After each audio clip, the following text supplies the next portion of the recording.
find resources to help them deal better with the demands of the school during midterms. And Mississippi State journalism students win big at the annual Southeastern Journalism Conference Awards. We hear from some of the winners and what to expect next year coming up.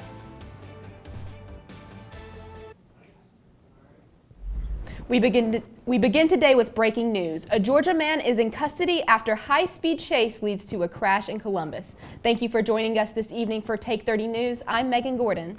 And I'm Chris Dougherty. One person is in custody. Another suspect is still on the run. 22-year-old Jalen Clayton was caught and arrested. The chase started shortly before 7 Thursday night when a Pickens County, Alabama sheriff's deputy stopped two men in a black car. The suspects then crossed state lines into Lowndes County and Columbus. Columbus Police Chief Joseph Dougherty said an officer was almost hit and that weapons were thrown out and recovered during the chase. The SWAT team was also called in. Nobody was hurt. Wednesday, Mississippi's Republican-led House passed a bill that would expand Medicaid benefits to hundreds of thousands more residents in one of the poorest states in the U.S. A landmark shift after Republican state leaders refused to consider the policy for years. The bill's passage was greeted by applause in the House chamber following a bipartisan 98-20 vote. The vote now heads to the state Senate. The bill would expand coverage to about 200,000 Mississippians. The estimated cost to the state is $150 million a year, which would be offset by providers. The rest of the funding would be federal. If you saw smoke near campus Thursday, don't be worried. The fires on the North and South Farm were scheduled controlled burns. Starkville Fire wrote on Facebook, in part, "Please be advised, the smoke is coming from a couple of large controlled burns over the next few weeks in different locations, so you will probably see smoke in the air." They went on to say that if you wish to burn inside the city limits, you will need to apply for a permit with a fire marshal's office. Wildfires in Hancock County are threatening the Sheriff's Department headquarters. These are photos the Sheriff's Department sent out on Facebook. You can see just how close the flames to the building are.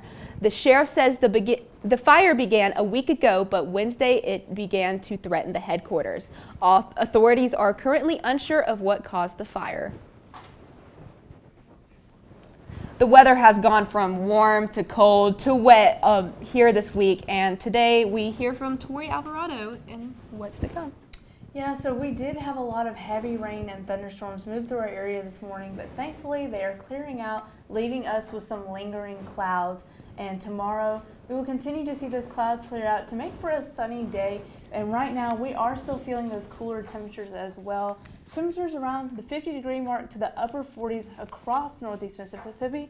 And I will have more on what's to come in full weather after the break. Thank you, Tori. A proposal to move the Mississippi School of Math and Science away from the MUW campus here to MSU is not sitting well with some city leaders. Take 30's Amy Sellers has the details. Proposed would see MSMS currently on the Mississippi University for Women's campus in Columbus. This will see the campus move 30 minutes away to Starkville. MSMS is a public high school in the state that is geared toward gifted students in STEM. The high school currently only serves grades 12 through 11 and has a rigorous application and acceptance process. The Lowndes County Board of Supervisors claimed they do not know why the bill is being proposed, but District 2 President Tripp Harrison has his suspicion. I can make some assumptions. Are that if it's the facilities, well, shame on them. Shame on the Department of Education for not providing adequate facilities or continuing to pump capital investment into MSMS. If that is the case, I don't know if that's the case or not. Another reason the board does not want MSMS to leave the W's campus, the size of MSU. Both Columbus Mayor Keith Gaskin and Harrison think that MSU's campus is no place for teenagers to be. The size of the university that they are thinking about relocating to is an appropriate place for a 16, 17, 18-year-old child. I know a lot of the alumni of MSMS, and some have told me that after they left MSMS and went to Mississippi State, that they would have had no business being on that campus when they were an MSMS student. So that's clear there. Ending, Harrison stated, "We're proud of the W, we're proud of the campus, we're proud of the people in the administration, and do not think it's appropriate to have any sort of move. For Take 30 News, I'm Amy Sellers. If the bill does pass before March 15th, Senator Dennis DeBar Jr. hopes that the MSMS can be totally moved off campus of the W for 2026 and the 2027 school year. Last week, the Mississippi University for Women's name change to Winbridge State University of Mississippi has been put on a strategic pause. In a letter addressed to the school's alumni, the W's president Nora Miller wrote, "The process of change is always a difficult one, and that has never been truer than that of identifying a name for our beloved W that allows us to maintain our iconic brand while finding a formal name that indicates we welcome all students. With this pause, the W must wait until the next legislative session beginning in January of 2025 to go forward with the change." A bill proposed by lawmakers in Jackson, Mississippi would close 3 of the state's 8 public universities, but lawmakers in the House and Senate said that Wednesday it's unlikely to pass. Under the proposal from Republican Senator John Polk of Hattiesburg, the board that governs the 8 schools would choose 3 to close by June 30th, 2028. The bill does not specify which institutions would close, but says the board would make the decision based on enrollment, federal aid, tuition rates, degree programs, and local economic impact. Citing declining enrollment at several institutions, Polk has said legislature is appropriating too much money to keep the universities afloat. Mississippi State's communication students made the university proud this weekend at the Southeast Journalism Conference. Aubrey Carter has more on Mississippi State's successful weekend. Student journalists at Mississippi State traveled to Troy University last Friday to attend the annual Southeast Journalism Conference. Mississippi State competed against students from several SEC schools and other universities around the Southeast in the Best of the South and on-site competitions. Mississippi State secured 23 placements in the Best of the South category. The students also won 15 individual awards and first place overall in the on-site competition. In total, Mississippi State brought home a record-breaking 38 awards in various categories. They say repeatedly, Mississippi State University, and the 250 people sitting in the audience just hear that repeated again and again and again, and it makes a statement. Students were busy all day Saturday attending group sessions with professionals and participating in the on-site competitions. Saturday night, students gathered in the Trojan Center ballroom for the awards banquet and listened to CNN correspondent Tom Foreman as he gave the keynote speech and provided all the young journalists with words of encouragement. To be fearless in your writing, in your hard work, you're doing a job that matters to people. After the fun-filled weekend and well-deserved recognition, the students headed back to Starkville knowing that their hard work had paid off. I was just so happy to get to see all the people that I work with every day grow and come into themselves as journalists. And I was just really proud of everyone that won or placed or was a finalist in anything. Next year, Mississippi State will have the pleasure of hosting SEJC and showing everyone what it's like to be a Bulldog. For Take 30 News, I'm Aubrey Carter. Next year's Southeast Journalism Conference is slated for January 2025, and Dr. Terry Likes and other members of the Communication Department will be leading the charge to put together another successful conference. This past Wednesday, the Mississippi State Division of Student Affairs presented the Student Experience Expo. The event gave attendees a chance to learn about the various programs provided here at Mississippi State. This is the inaugural Student Experience Expo, where all of the department heads from Student Affairs and Access, Opportunity, Success have come together to showcase the things that we're doing with our programs here at Mississippi State. Other features of the event included a refreshments table and a projector showcasing various staff members from these programs. After the break, we will go into dealing with mental health in this time of year with midterms. Stay with us. Place. We all have it. Often grown from deep roots in small-town communities. At Mississippi State University, our Carl Small Town Center is strengthening these ties. With nearly 40 years of making a difference, we're revitalizing communities into welcoming places to work, live, and congregate. By weaving together the best pieces of our past with modern technology and amenities, we're creating the hometowns of the future. Places where lifetime memories can be made, where you have all the things you need, along with all the things you want. Through partnerships with our communities, we're identifying improvement opportunities, recommending paths forward, and creating the plans for a better tomorrow.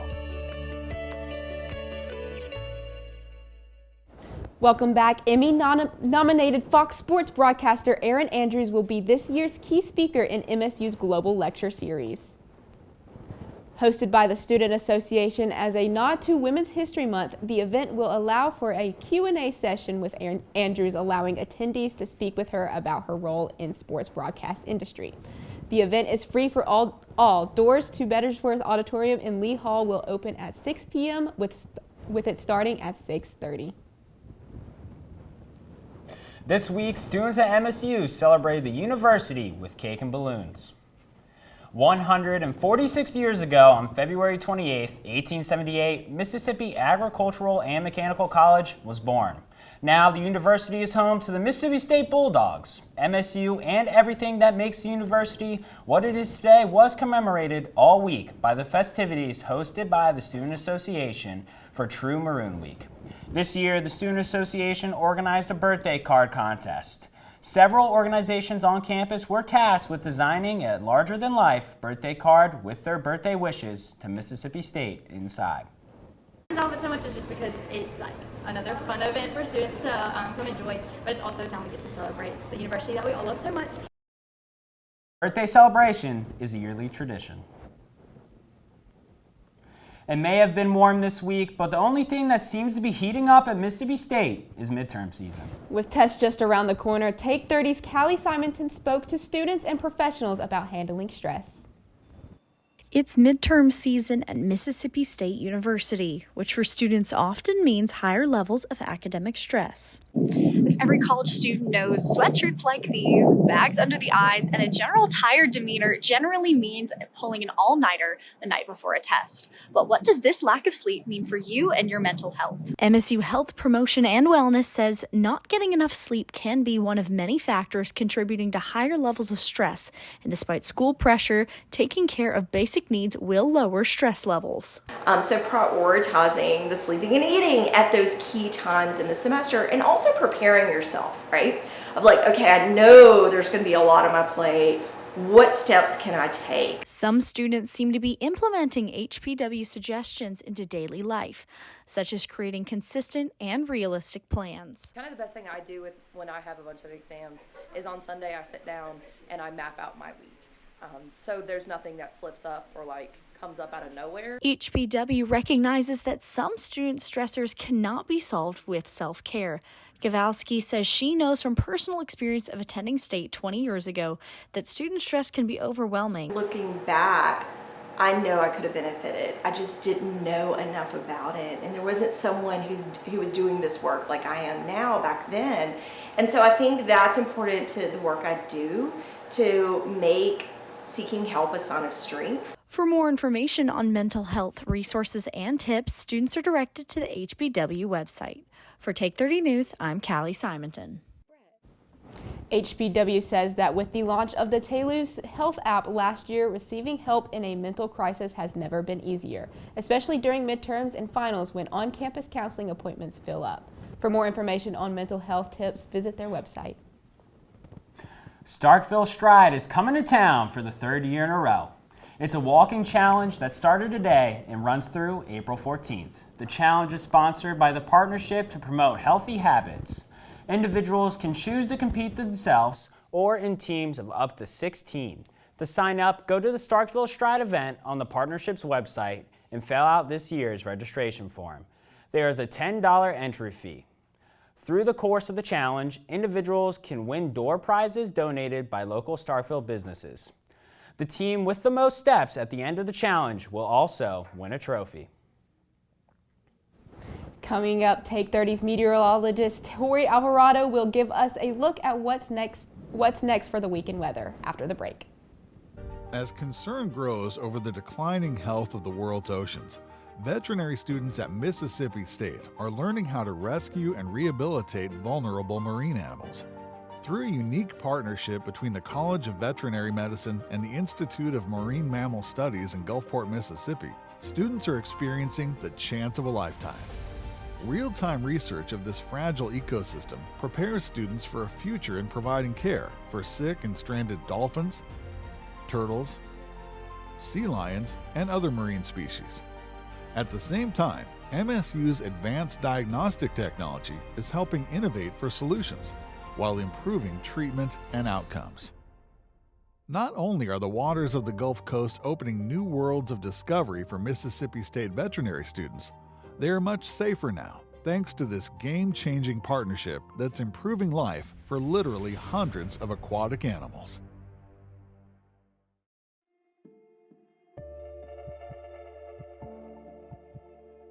Discovery. It tells our history and determines our future. At Mississippi State University, we're digging deep, unlocking an understanding of our past, validating it. Middle East exploration by faculty and students is uncovering evidence that unravels ancient mysteries. Scholars have long thought of the biblical kings David and Solomon as mythological figures. Our research offers evidence that supports their existence, boosting MSU into an international league of experts on archaeology. Now we're changing the way people think about the past, opening up new possibilities of understanding for future generations.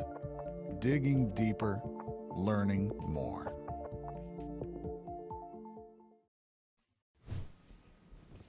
Good afternoon and welcome back to Take 30 News. I'm Campus Connect meteorologist Tori Alvarado, looking out with you right now through our north-facing Davis Wade camera, and we can see that it's a rather gloomy Friday afternoon here in Starkville. Temperatures around 50 degrees and they won't drop much for tonight. Our overnight lows are expected to be in the mid to upper 40s across northeast Mississippi, so a rather chilly night. But for tomorrow, we will warm up drastically, being able to enjoy temperatures around the 70-degree mark all day on Saturday. So for this weekend, again, we will get to enjoy temperatures around 70 degrees on Saturday, and we will also get to enjoy mainly sunny skies as clouds will start to clear out as we move throughout that day. But on Sunday, the clouds will move back in, and we do have a chance for showers, but it will warm up a little bit to around the 75-degree mark for Sunday. So again, let's look at the timing of those showers. So for Saturday, again, those clouds are going to be hanging around in the early morning, but they will clear out by the afternoon, and they will move back in on Sunday, bringing in a line of scattered showers across northeast Mississippi. But as soon as they move in, they move right back out by Sunday night. So again, by the Sunday night, again, it will be partly cloudy. But if you're thinking, this has been a lot of rain here recently, well, there's more rain in store for the next week. For the next 6 to 10 days, we have above normal rain chances for this time of the year. So don't put those umbrellas away, and don't put those rain boots away either, because you will need them for next week. So for that 7-day forecast, again, some clearing skies on Saturday with temperatures around 70 degrees. But on Sunday and Monday, we will warm up to around the mid 70-degree mark, but we do have showers moving back into the area, and that will continue for Tuesday, Wednesday, and Thursday as well. But we will cool off a little bit on Tuesday, Wednesday, and Thursday to the lower 70s, and Friday will even get down to 68 degrees right before spring break. So if you're heading out on Friday, just keep in mind that it might be a little bit chilly once you're heading out. And after the break, we do have sports coming up, so stick around, and we'll come back with sports after the break. When it comes to making the world a better place, it's all in the numbers at Mississippi State University.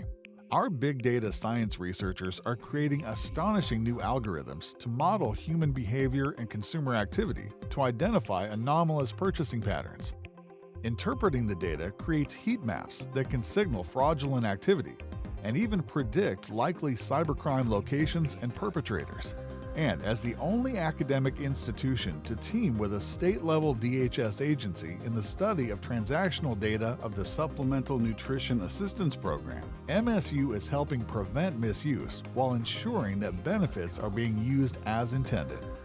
These successes are opening doors for similar research partnerships with banking, insurance, credit card, and other data-intensive industries, leading to consumer confidence in online and other transactions. Making numbers count. Mississippi State University.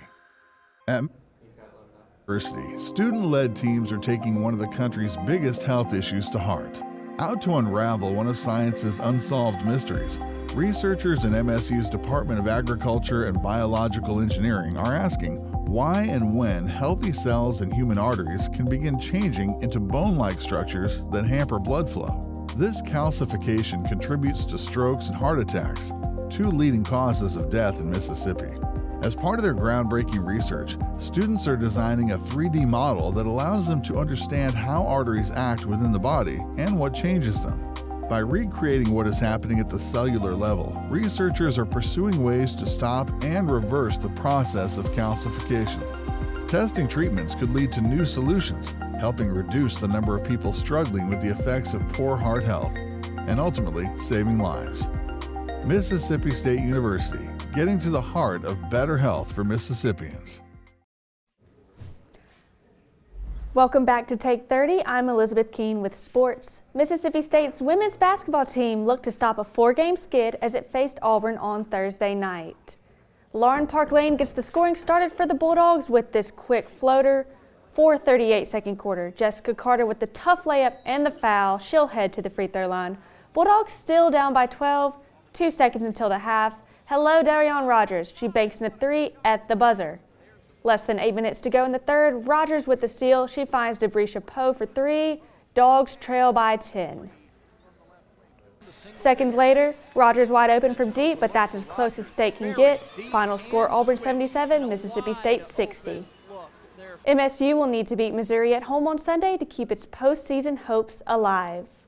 On the men's side, Mississippi State faced Kentucky in the Hump on Tuesday night. Chris Dougherty has more. Took on the Kentucky Wildcats Tuesday night. The number 16 ranked Wildcats were welcomed to Starkville with a sold-out crowd. While students flooded into the Hump, others stopped by with me to give me their score predictions for the night. We got the Dogs back in the Hump today. I'm predicting a 75-70 score, Dogs on top. I got Mississippi State 62, Kentucky 58. With a tall task ahead of them, the Bulldogs took the court, looking to use the fans as leverage to beat Kentucky in Starkville for the first time since 2008. The Bulldogs came out of the gates hot, looking for an upset in Starkville, but the Wildcats made sure to keep things close as this game soon became a back-and-forth affair. Josh Hubbard's dominating night continued with a big-time 3 from the right wing, tying the game at 89 between the Dogs and the Cats. Seconds later, however, heartbreak, as Reed Shepard hits a big-time floater for the Cats at the buzzer. Head coach Chris Jans had this to say about the loss. You got to give them a lot of credit. You know, we had the game where we wanted it, and they flipped the script on us. With Take 30 Sports, I'm Chris Dougherty. The Bulldogs should still safely make the NCAA tournament. They will look to bounce back tomorrow at Auburn. After a slow start to the season, Mississippi State baseball picked up a good win on Thursday. Take 30's Cassidy Lambert is live from the DMC with more. It was a chilly Game 1 at the Dude, but the Bulldog bats were hot as the team drove in double-digit runs for the second game in a row. Mississippi State baseball faced Mount St. Mary's last night in Game 1 of the weekend series. The Bulldogs altogether had 12 hits, 12 runs, and 11 RBIs while only giving up 2 points defensively. Amani Larry reaches a career high of 4 in walks against the Mountaineers. The Bulldogs and Mountaineers will return to the Diamond for a doubleheader Saturday. Game 2 will start at noon, followed by Game 3, which will start 40 minutes after Game 2 ends. They're taking walks right now, which we didn't do 2 weeks ago, and they're getting better pitches to hit. We got good offense. There's some really good players in there, and they've been able to play the game a little bit. I've been, we'll get a bunt, move a guy over, drive a runner in. We're doing a good job with that right now. The Dogs were supposed to play Game 2 of their series today. However, it has been pushed back due to the rain. Baseball isn't the only sport finding success on the Diamond. Take 30's Eli Wilson takes us through MSU softball's dominant game against Southern Miss on Thursday. Mississippi State softball faced off against Southern Miss last night to start the Bulldog Invitational. Madison Kennedy hit a 2-run home run into center in the first, followed up by a 3-run home run deep into left field by Nadia Barbary. That put the Bulldogs up 6-0 in the second. The Bulldogs would go scoreless in the third, but followed that up with another 3-spot in the bottom of the fourth, making it 9-0. The run rule was in effect, and the Bulldogs went on to win easy in just 5 innings, 9-0, improving their record to 12-3 on the year. Head coach Samantha Ricketts had this to say about the performance. Yeah, I thought, we came out swinging, did a good job staying within our plan. Got to see a lot of different pitching on the road, and I think, kind of got away from ourselves, and so that's kind of been the message this week is let's get back to being aggressive within our plan and in our zone, and I thought they did a good job of not trying to overswing and do too much and just really pass the bat up and down the lineup. The softball team will face off against Alcorn State, Troy, and Sanford this weekend as a part of the Bulldog Invitational. For Take 30 Sports, I'm Eli Wilson. That's all we have in sports today. Let's hear about our weather as we head back out to the ballpark this weekend. So keep in mind that just because there's not any showers predicted for Saturday, don't put that rain gear away. Keep it out for next week so you can have that ready before you head home for spring break. Awesome, and with Take 30 News, I'm Chris Dougherty. I'm Elizabeth Keene. I'm Megan Gordon. And I'm Tori Alvarado. Good night, folks.